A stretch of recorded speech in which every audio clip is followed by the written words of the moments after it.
Have you ever felt stuck when someone asks, "What do you like to do in your free time?"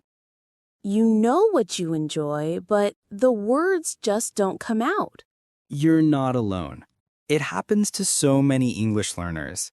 You study hard, learn the grammar, even memorize vocabulary. But when it's time for a real conversation, your mind goes blank. That's why today's video is here to help. Hi everyone, welcome back to the channel. I'm Emily. And I'm David.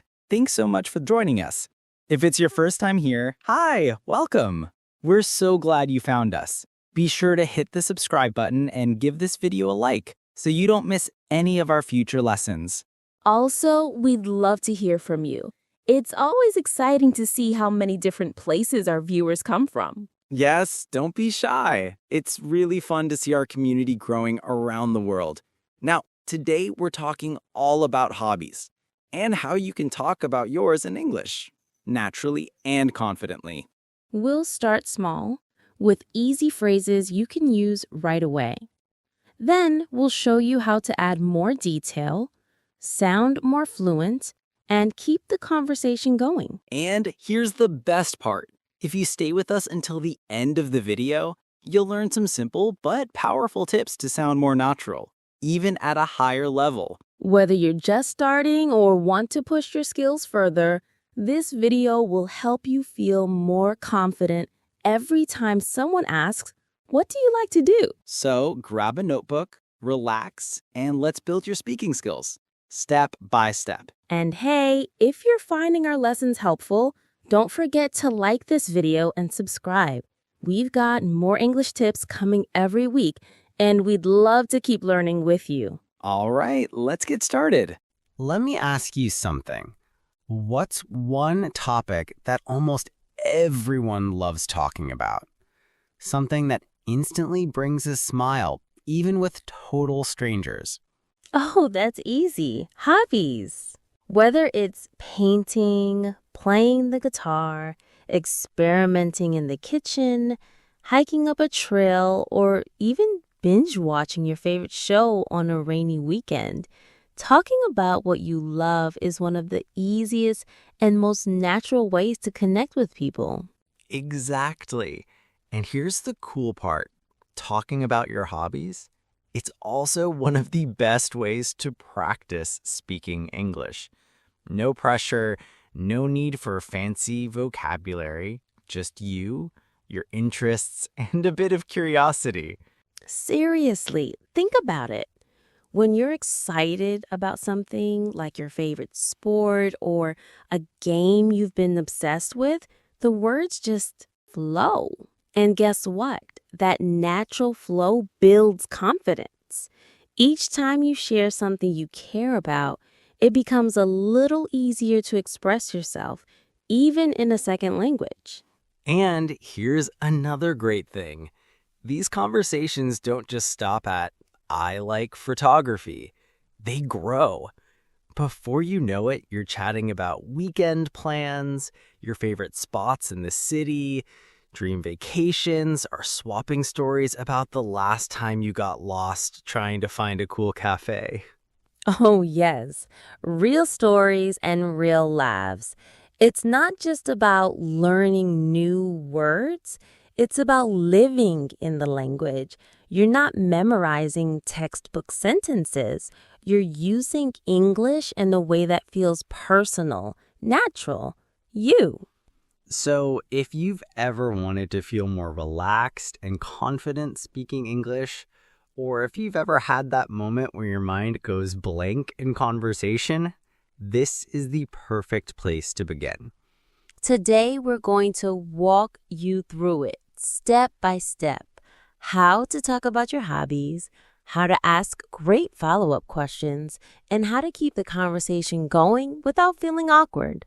By the end of this video, you'll know how to take a simple topic like hobbies and turn it into rich, fluent, everyday English that truly connects with people. And hey, don't worry if you make mistakes. This is all about learning by doing and having a bit of fun along the way. Let's get started. And don't forget to think about your favorite hobby while you're watching. You'll need it for some practice later. Let's take a moment to talk about some really helpful words and expressions you can start using right away when talking about your hobbies. These phrases are simple, natural, and super common in everyday English. Think of them as your go-to tools, like the paintbrush for an artist or the spatula for a chef. You'll use them all the time to share what you love doing. Here are some of the most popular and natural ways to talk about your hobbies. I like, I enjoy, I love, I'm into, I spend time, I'm passionate about. Let's break these down a little. I like and I enjoy are great for beginners. They're simple and clear. I like swimming. I enjoy baking cakes. I love shows strong feeling, something you really care about. I love hiking in the forest. I'm into is a little more casual and modern. I'm into photography these days. I spend time helped you talk about habits. I spend a lot of time watching cooking videos. I'm passionate about is a bit more advanced, but it's perfect when you want to show deep interest. I'm passionate about learning new languages. You'll hear native speakers use these expressions all the time. They work in casual chats with friends, or even in more thoughtful conversations like at work, in interviews, or when making new friends. Now, let's look at some popular hobbies that you might already enjoy or want to try. Drawing, reading, playing an instrument, hiking or going for walks, playing video games or cooking or baking, watching movies or TV shows, gardening, dancing, doing yoga or working out. Now let's hear how these phrases work in real, full sentences. Listen closely to how natural they sound. I like cooking with my family on the weekends. I'm into drawing portraits, especially in pencil. I spend a lot of time hiking in the mountains when the weather's nice. I'm passionate about playing guitar. It helps me relax after work. I enjoy reading mystery novels before bed.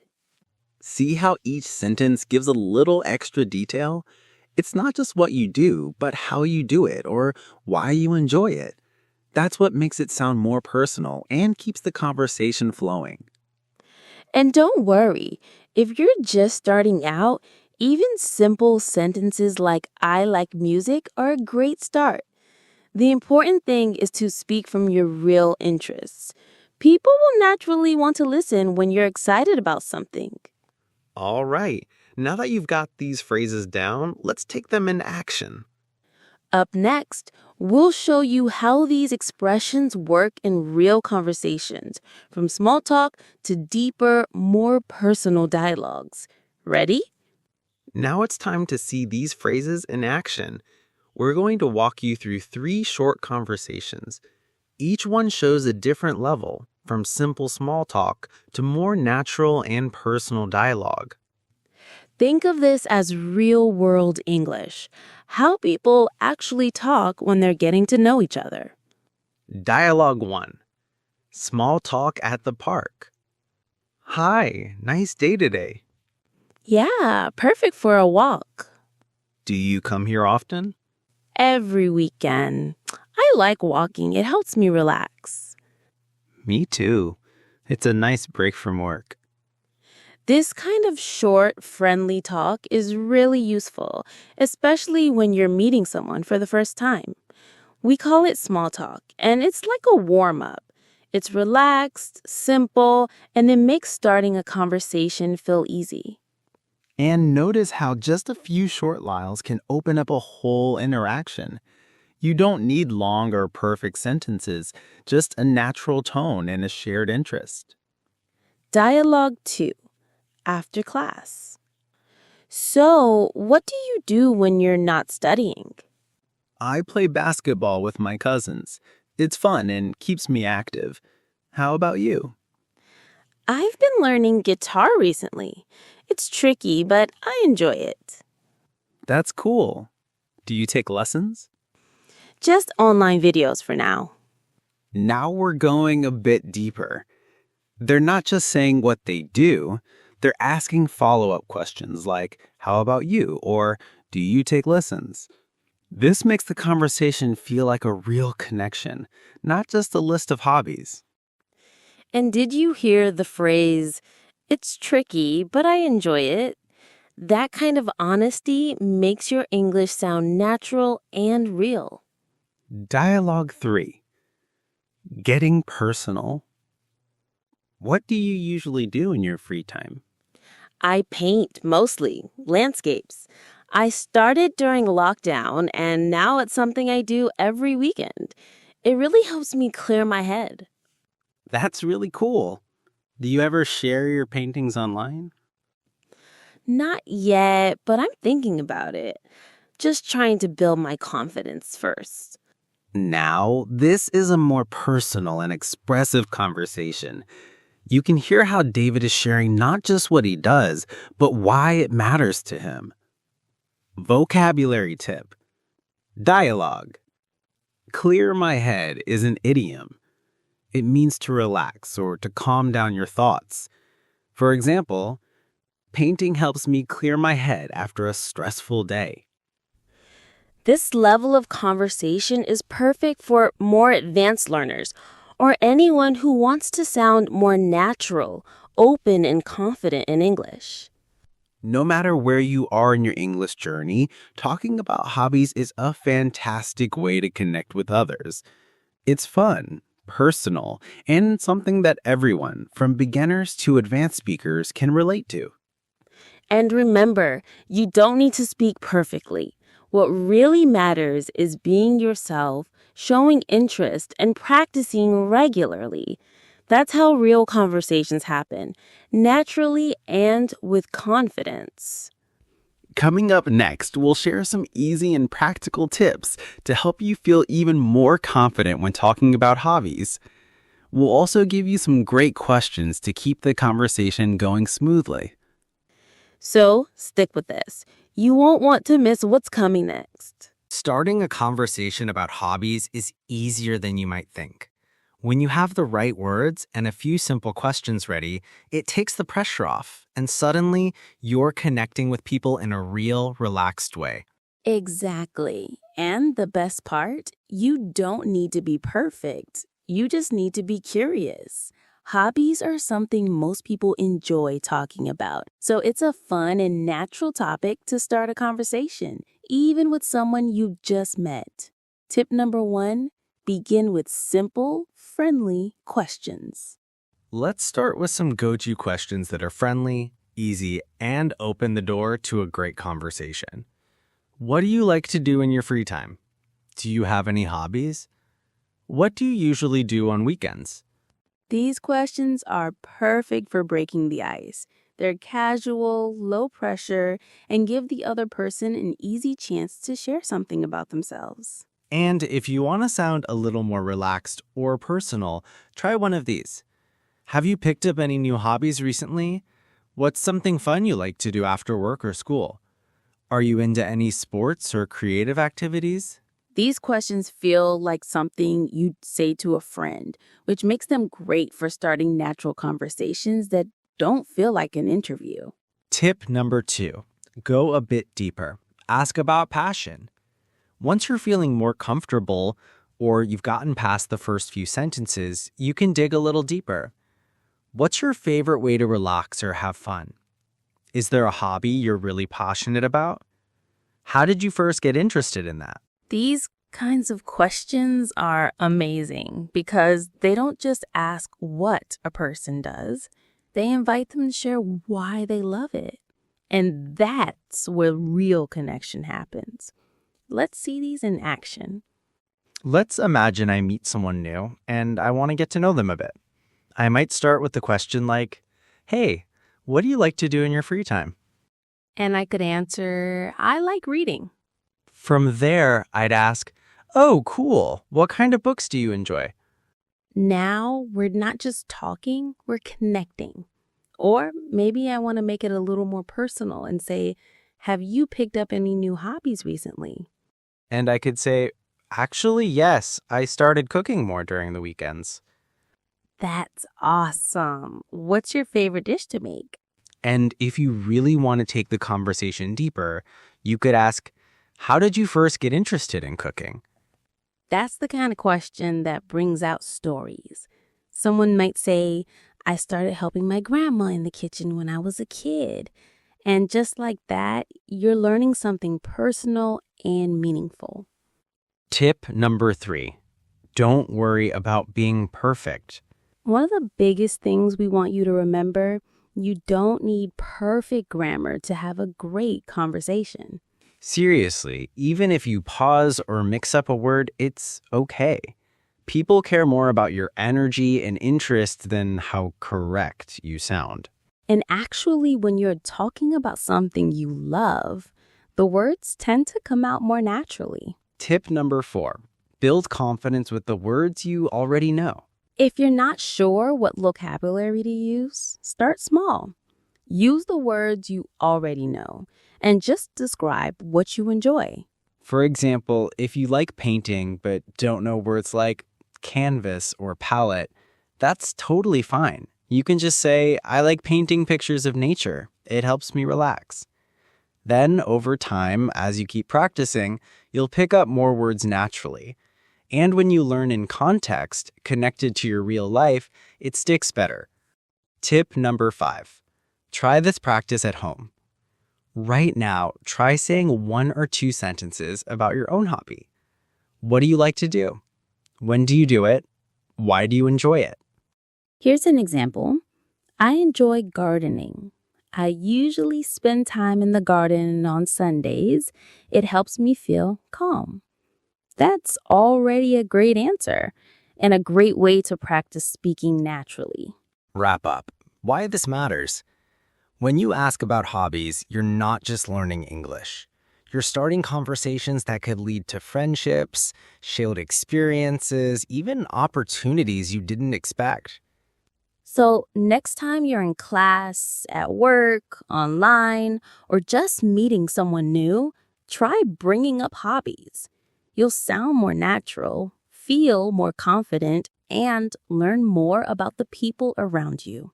And remember, even one small question can open the door to a big, fun conversation.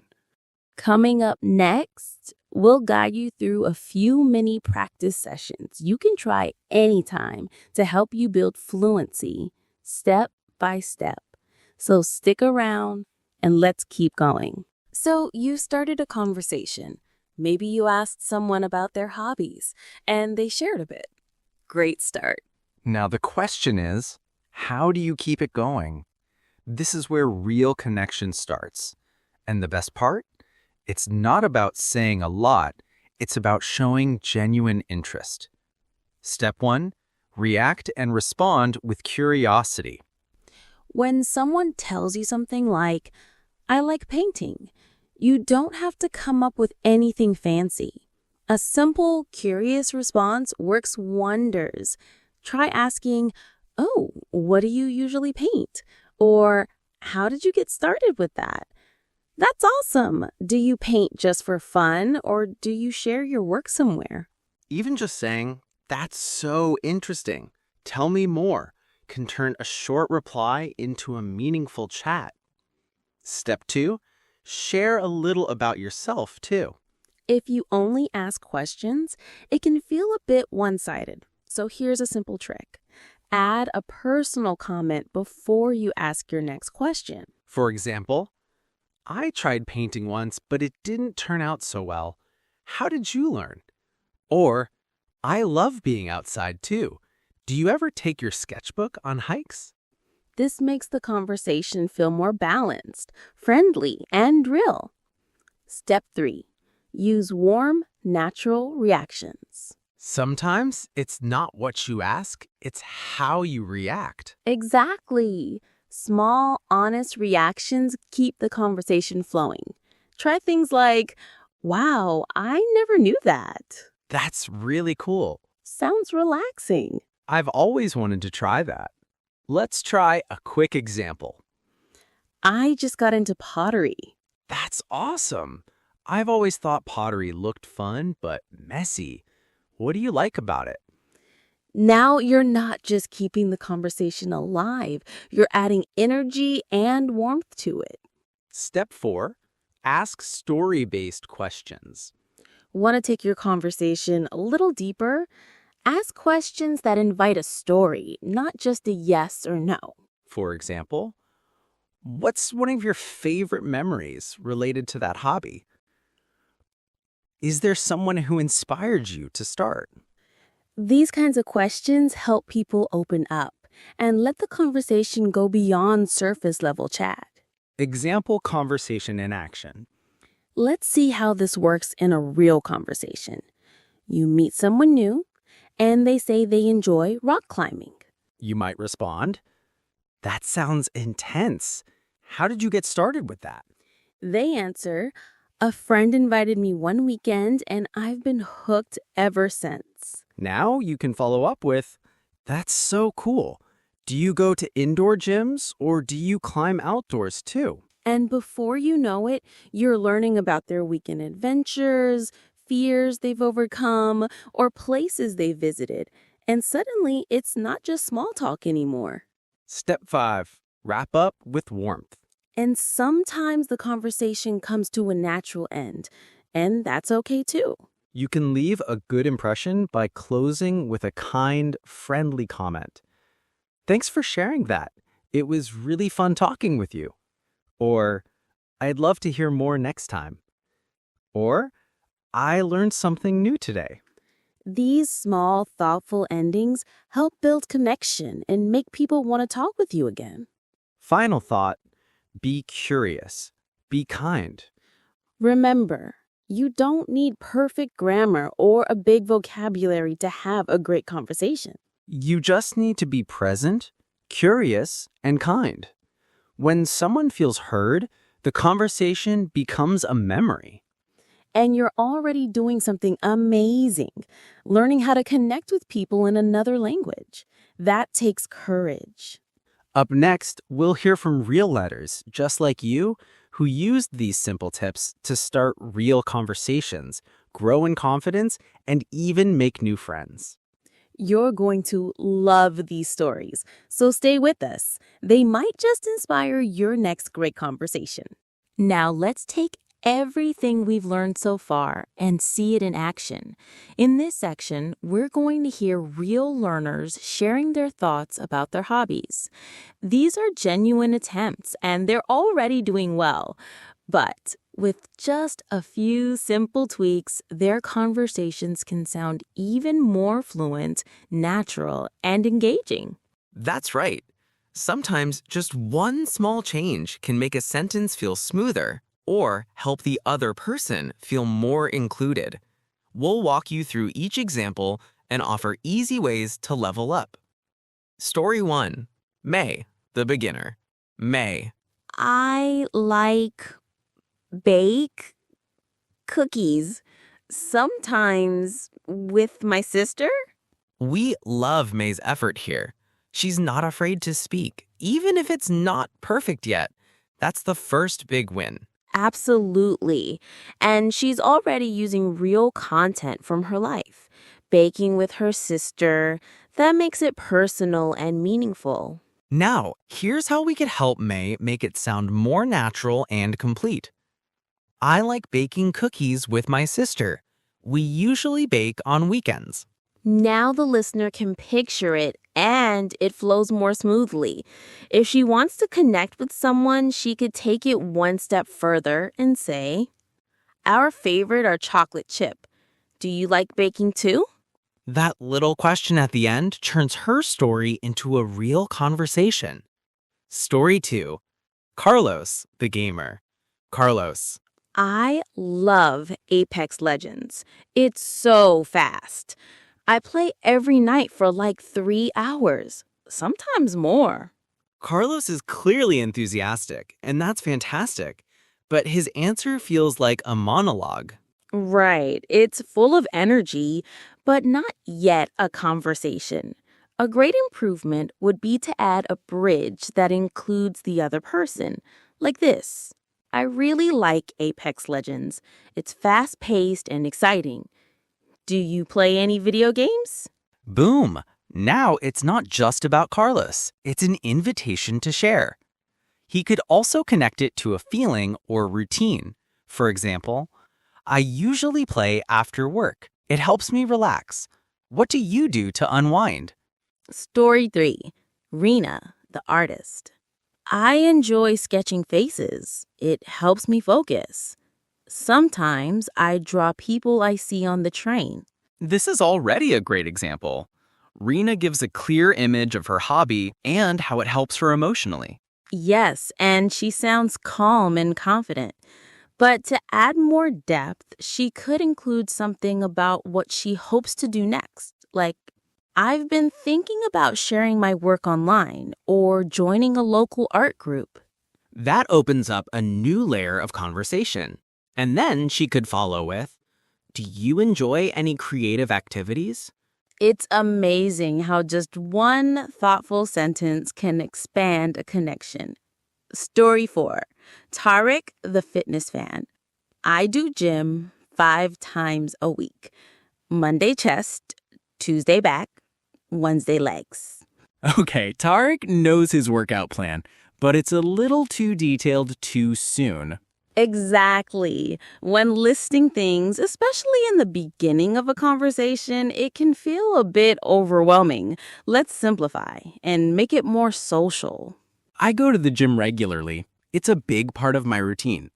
Do you do anything to stay active? This gives the listener something to respond to, and it shows he's interested in their lifestyle too. He could also add why it matters to him. It helps me stay focused during the week. What helps you feel energized? Story 5. Laura, the new learner. I like music and movie. Sometimes I dance, but not good. Lara's being honest, and that's actually very charming, but we can definitely help her express it more clearly. She's got the right idea, listing hobbies, then sharing a bit of humor. But let's add some fluency. I like music and movies. I also enjoy dancing, even if I'm not very good at it. It sounds more confident while still staying real. She could follow with, I just dance for fun. Do you like dancing too?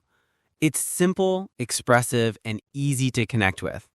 Story 6. Amin, the language learner. I study English every day 1 hour. I want to speak with friends better. Iman is sharing a real goal, and that's powerful. He's telling us what he does and why. Now let's shape it into a more natural version. I study English for 1 hour every day. I want to speak more confidently with my friends. And then he could keep the conversation going by asking, do you study any languages?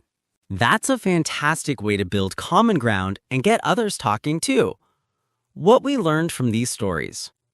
Let's pause and reflect. What made these stories work and what made them better? The strong points. Everyone spoke about something personal. That's a great start.